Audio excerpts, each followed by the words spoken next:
Mahigit 50 Chinese militia vessel ang namataang nagkukumpulan sa Rosyol Reef sa West Philippine Sea. Ayon sa Philippine Coast Guard, 2 araw nang naroon ang mga barko ng China.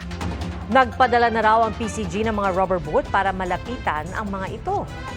Ayon kay PCG spokesperson for the West Philippine Sea, Commodore J. Tariela, animo yung mga ghost ship daw ang mga ito na tila walang sakay na tao. Ilang beses na rin daw niradyohan ang mga barko pero walang nasagot. Posibleng nais raw ng China na igiit ang kanilang pagmamay-ari sa lugar. Pero nanindigan ng PCG na hindi sila magsasawa sa pag-challenge sa mga militia vessel ng China. Patuloy rin daw ang pagbabantay nila sa lugar.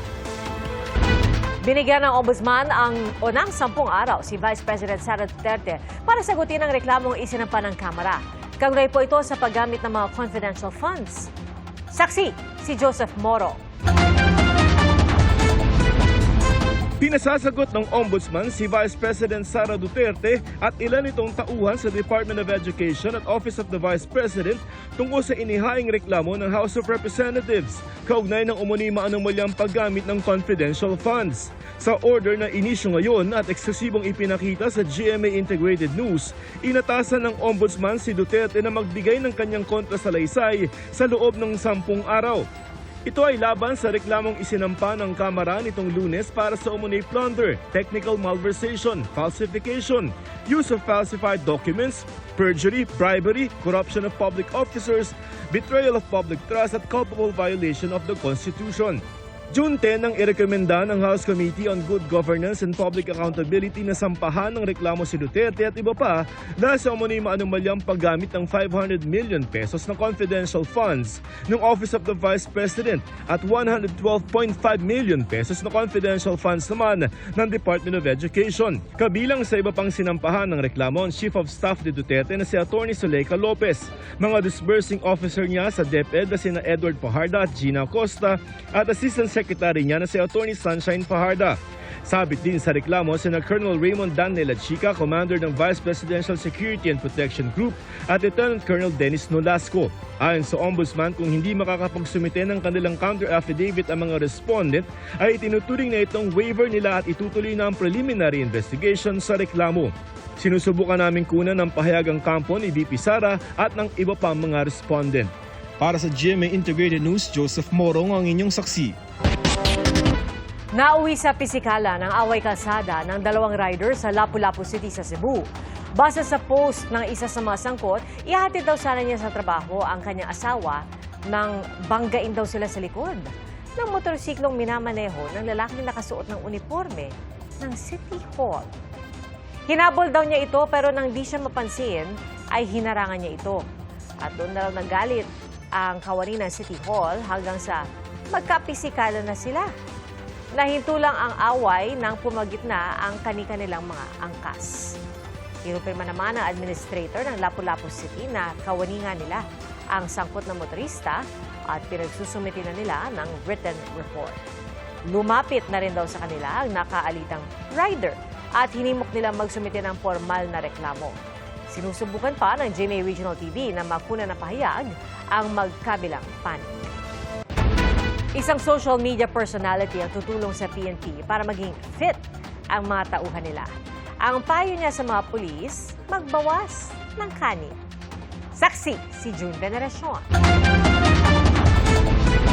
Tawagin niyo akong pambansang coach ng kapulisan. Siya ang social media personality at fitness coach na si Rendon Labador. Base sa kasunduan ni Labador at ng Police Community Affairs and Development Group, tutulong siya sa fitness program ng nasabing police unit. Ginagawa ko po ito ng libre. Libre. Nagpresenta po ako, pati yung aking mga coaches, para tumulong. Sa pamamagitan ng kanyang ilalatag na 93-day functional workout at diet, tiyak na mababawasan daw ng timbang ang mga pulis. Bilang pagsunod sa direktiba ni PNP Chief Nicolas Torre III, ginagawa niya raw ito dahil malapit sa kanya ang PNP bilang anak ng isang retiradong general. Mas may credibility, may mas magtitiwala sa pulis na fit. Bilang social media personality, dati nang nasangkot sa ilang issue sa Labador. Kabilang dyan ang pagkakadeklara niya at iba pang kasamahan bilang persona non grata sa probinsya ng Palawan noong nakarang taon.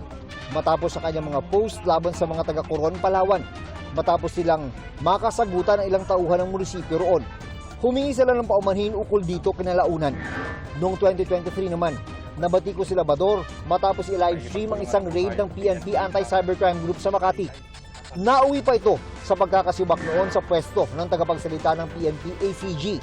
Naniniwala naman ang Police Community Affairs and Development Group na hindi makakaapekto sa kanila ang imahe sa social media ni Labrador. As far as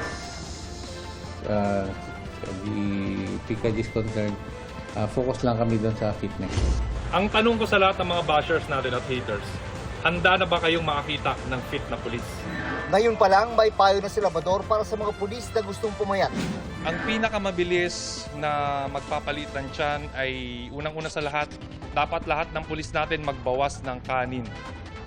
Oo. Kasi kahit anong workout natin, syempre, kung hindi mo sasabayan ng tamang nutrition, baliwala rin yung gagawin natin.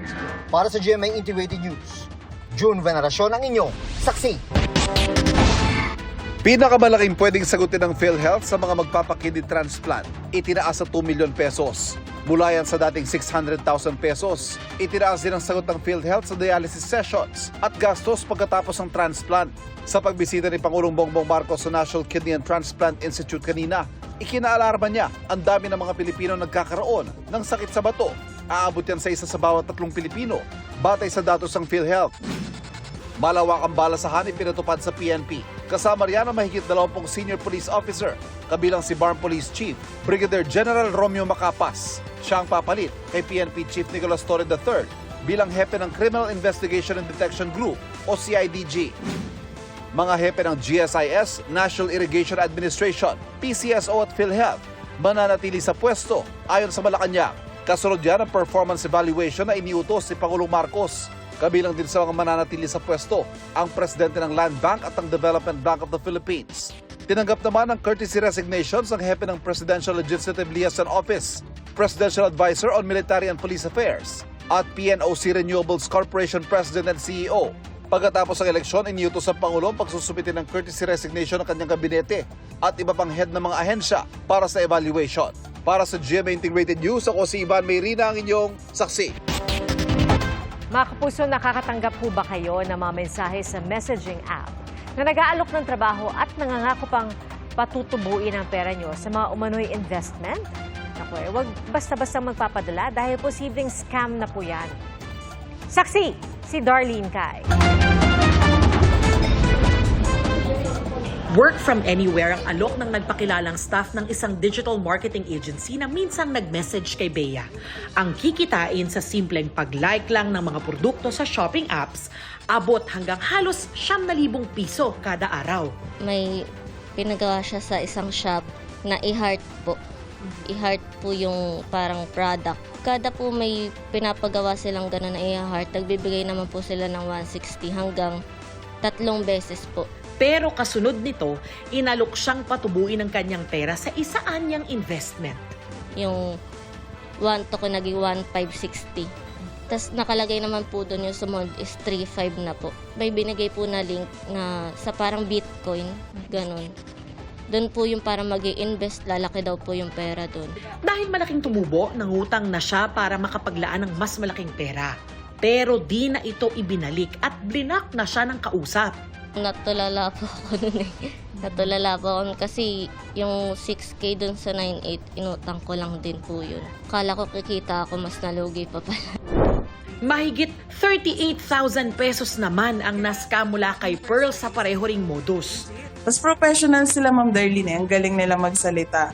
Kumbaga, madadala ka talaga. Sakto, Ma'am Darlene, kasi that time talagang naghanap din ako ng side hustle. Nagmakaawa pa siyang maibalik ang 38,000 pesos pero hindi na siya pinansin at blinak. Ayon sa Presidential Anti-Organized Crime Commission o PAOK, task scam ang modus.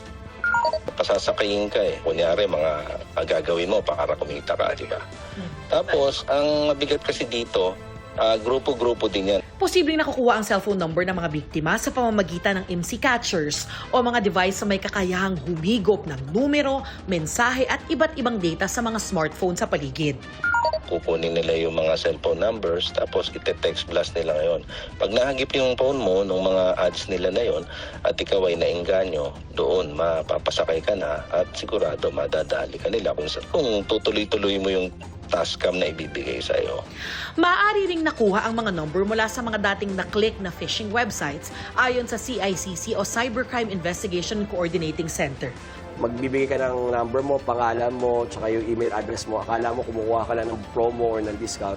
Yung pala, kinuha na nila yung details mo para ibenta sa iba. Patuloy ang investigasyon ng PAOK sa mga scam na posibleng mga Pilipino ang operator.